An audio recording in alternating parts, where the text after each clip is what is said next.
안녕하세요. 반갑습니다. 티스토리나 워드프레스로 애드센스 수익형 블로그를 운영할 경우 궁극적으론 구글 상위 노출이 관건이라 할 수 있습니다. 또한 현재 세계에서 가장 앞선 검색 로봇과 알고리즘을 갖고 있는 구글상에 자신의 콘텐츠를 상위에 올릴 수 있다는 것은 온라인 세상에서 강력한 무기이자 경쟁력을 가졌다고 할 수 있습니다. 저는 구글 검색 엔진 최적화를 통한 상위 노출과 해외 마케팅을 제공하는 미국 기업의 한국 지사장을 한때 했던 경험이 있습니다. 지금은 국내에도 이러한 업체들이 많이 생겨났는데요. 오늘날의 구글 알고리즘은 발전을 거듭해 예전과는 달리 단순히 키워드와 메타 태그만으로 상위 노출을 할 수 있지는 않습니다. 구글의 검색 로봇이 수행하는 자동 순위 시스템은 테크니컬적인 부분과 콘텐츠 부문에서 많은 요소들로 구성되어 있는데요.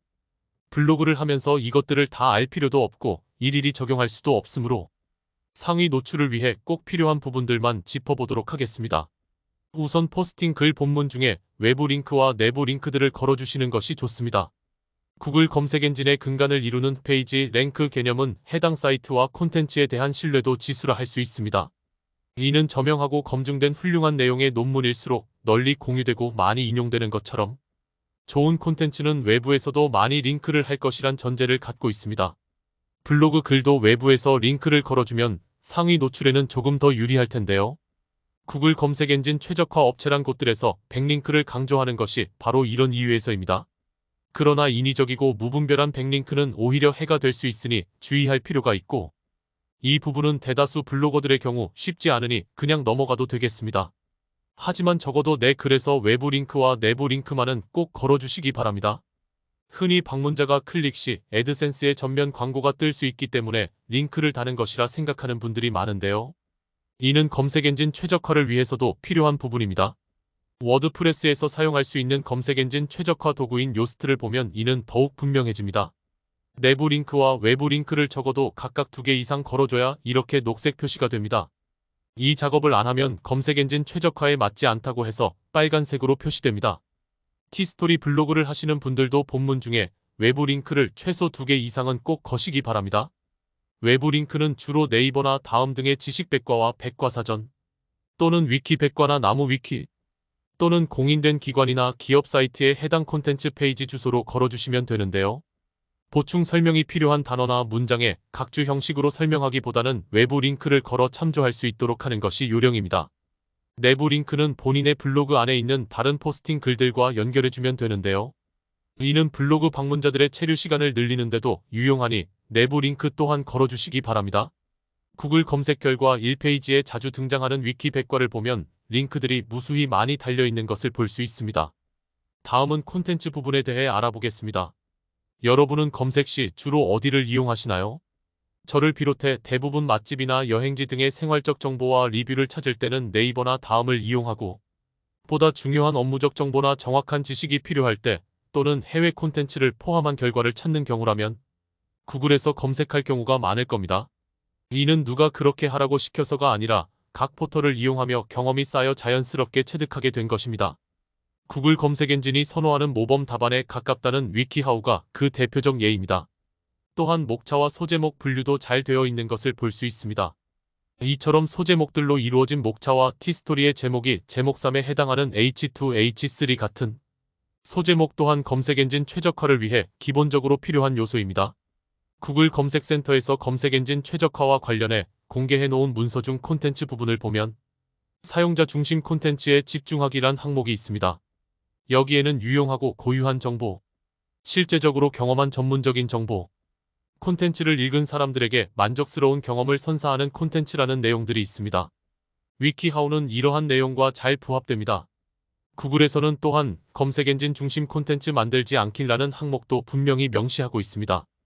이는 방문을 유도하거나 실적을 올리기 위해 여러 가지 주제를 다루거나 인기 있는 특정 주제에 관해서만 글을 쓰는 행위 등을 포함합니다. 이것만 보더라도 왜 여러 주제를 다루는 일명 잡블로그와 지나친 이슈성 블로그가 중장기적으론 바람직하지 않은지 알 수 있습니다. 한마디로 상위 노출과 단기적 이익만을 위해 꼼수를 쓰는 콘텐츠들은 최대한 걸러내겠다는 것이 구글이 검색 로봇을 통해 구현하고 있는 방향이자 의지인 것입니다.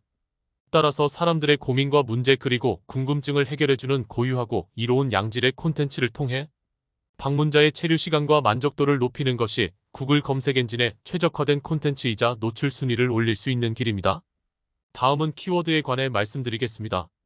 포털 사이트의 연관 검색어와 블랙키위를 통해 키워드를 쉽게 찾는 방법에 대해선 지난 영상에서 설명드렸었는데요. 구글과 네이버 광고 사이트에 있는 키워드 도구들을 활용하는 방법에 대해 구체적으로 소개하지 않은 이유는 키워드나 키워드 단가를 찾는 참고가 될 수는 있어도 생각보단 얻을 것이 그리 많지 않다는 생각 때문입니다. 당초 광고주들을 위해 개발된 키워드 도구를 이용해 오래전부터 키워드를 발굴하는 방식이 성행해 왔는데요. 이는 키워드만이 상위 노출 전략의 전부나 다름없었던 과거 허접했던 검색 엔진에 기반한 오래된 방식일 뿐 아니라 갈수록 중요해지고 있는 세 단어 이상의 롱테일 키워드에는 그다지 큰 도움은 되지 않는다고 생각합니다. 오히려 다양한 롱테일 키워드들을 입력해보고 연관 검색어를 참조해 제목은 카피라이팅 형식 또는 방문자 입장에서 니즈를 담은 문장으로 만들고 키워드는 일정 정도 반복은 하되 지나친 반복은 피하는 것이 좋습니다. 제목도 너무 과장돼선 안 되고 무엇보다 글 내용과 부합해야 이탈도 줄일 수 있습니다. 검색 로봇에게 있어 체류 시간과 이탈률은 해당 글의 가치와 순위를 결정하는 매우 중요한 기준이 됩니다. 제목과 키워드도 중요하지만 무엇보다 글의 내용이 좋아야 상위 노출도 가능하다는 것은 지극히 당연한 이야기입니다. 이미지 또한 해당 이미지에 부합하는 파일명과 캡션을 달아주시는 것이 검색 엔진 최적화에 도움이 됩니다. 최근에는 키워드를 과학적이고 통계적으로 분석하고 찾아주는 서비스들이 많습니다. 물론 유료이긴 하지만 지불한 가치 이상을 할 수 있는 유용한 툴이라 할 수 있습니다. 여러 업체들 중 맹글스의 KW 파인더가 가성비 면에서 가장 좋은 것 같습니다. 다른 업체들은 월 이용료가 $100 혹은 그 이상인데 $30 정도로 상대적으로 저렴하고 평가도 좋은 편입니다. 한국어로 키워드를 입력하면 경쟁도뿐 아니라 유사 롱테일 키워드들을 찾아주고 해당 검색어에서 구글 상위 10위 안에 드는 사이트들에 대한 분석과 정보도 제공하고 있기 때문에 아주 유용합니다. 영상이 길어져서 이는 추후 니즈가 있다고 판단되면 다음 기회에 관련 영상을 올리도록 하고 링크만 남기도록 하겠습니다. 끝으로 공지사항입니다. 영상으로는 자세히 다 전해드리지 못하는 검색 상위 노출을 위한 글쓰기와 블로그를 기반으로 하는 지식 비즈니스 등 블로그 운영 전반에 도움을 드리기 위해 제가 쓴 전자책을 드릴 예정입니다.